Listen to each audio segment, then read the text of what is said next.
What's going on, everybody? McFarland here. Um, in studio. Gonna give you guys a rundown, end of the week rundown. So the lake level is 402.07. We come up a little bit more from the last few days in which the weatherman had predicted rain every single day this week, and they predicted again next week, every single day next week.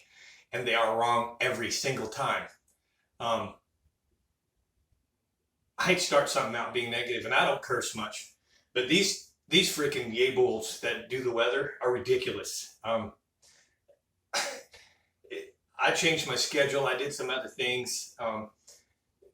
We were supposed to have potential heavy rainfall and all kinds of different things multiple times this year. Multiple times they called for 1 or 2 inches of rain, and it's just, I don't know that I've ever seen them be this bad.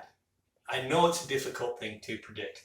I know it's extremely difficult to predict it in these parts of the country versus East Coast, West Coast, etc. But I've been here 10 years and they get worse and worse and worse. And anyways, it's a joke. It's a shit show. That's why I said I'm about to throw a curse word, a shit show. But the weatherman, the weather predictions, the weather apps, about the only thing that they sometimes get right is the wind and the wind direction. And most of the time they're underrating that as well. They say 10 and it's blowing 20.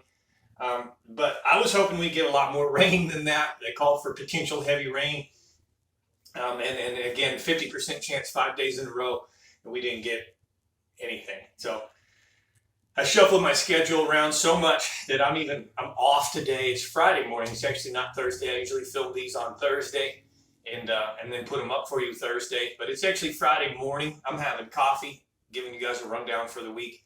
I got today off, tomorrow off, and Sunday off, and then I'm back at it real heavy next week, and 6 days a week all the way through till we get to July, and then I'll probably pull off and slow down because of the heat.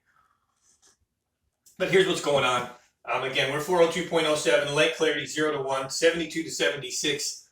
You can still find some bedfish out there. It's not worth looking. What I'm doing is I'm fishing, fish shallow. Go back and fish shallow water, frogs, buzzbaits, wacky worms, things like that. You'll come across them accidentally and don't know it, but there's a lot of shallow fish. There's brim trying to spawn in the backwaters, but there's just a decent bite. You can even throw a yellow magic popper.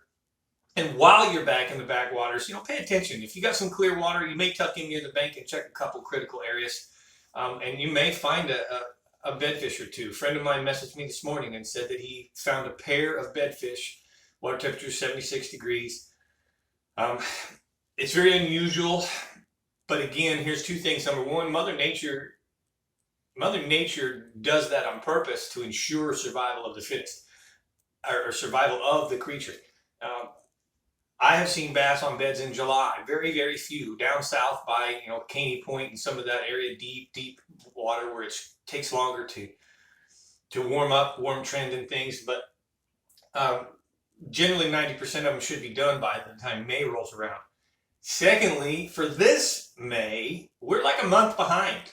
Everything is literally so late. April was just so suppressed with cold fronts. And we still don't really have big sunny, shiny days, even though it's hot and warm and beginning to be humid. Water temperatures are good now. But you can look for some bedfish if you want to.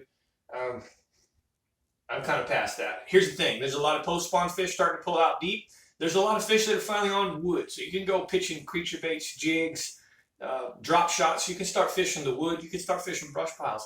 And where before, man, we were like, where are the fish? Where are the fish? You start to really show up in those places.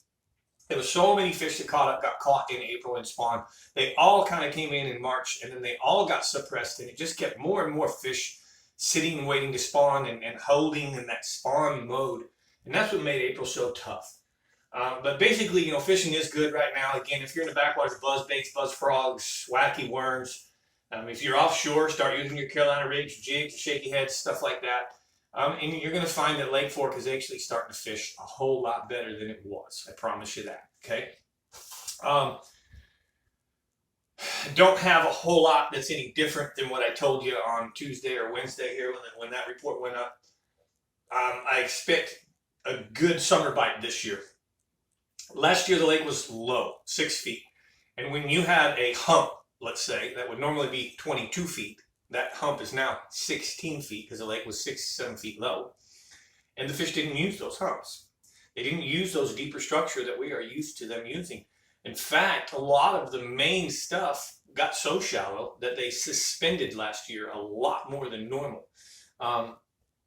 The lake being so close to full pool, we're only 1 foot below full pool, I really feel that this year there should be a great continual bite all the way through July and even maybe into the beginning of August like there usually is. Also being said that we're late, we're 1 month behind. Think that when you go approach the lake right now. Think that, you know, the top water bites, for example, the shad have spawned quite a bit, so you're not going to find as big a shad spawning in places. But think top water like you would in April for May. We should have some decent main lake top water bites, you know, walking baits and things like that. So there's a decent public report once again and give you some pretty good information. I didn't give you exact details. I didn't give you locations. I didn't give you baits, colors, things like that. I'm leaving you that to figure out your own. And if you really want to, you can subscribe and be a member. In my members channel, I tell them exactly what baits, exactly what colors, and exactly what areas are producing the best. It's real simple to become a member. Look in the description below this video. Okay, you don't have to be watching the video to do it. Look below where it says description and read the description and find the link. Click on the link to become a member. And it's real simple. Follow the instructions and become a member. Love to have you. Other than that, be talking to you next week, next Tuesday when I do the rundown. And I wish you all great fishing and good health and happy life. I'm Mike McFarland, the Lake Fork Guide.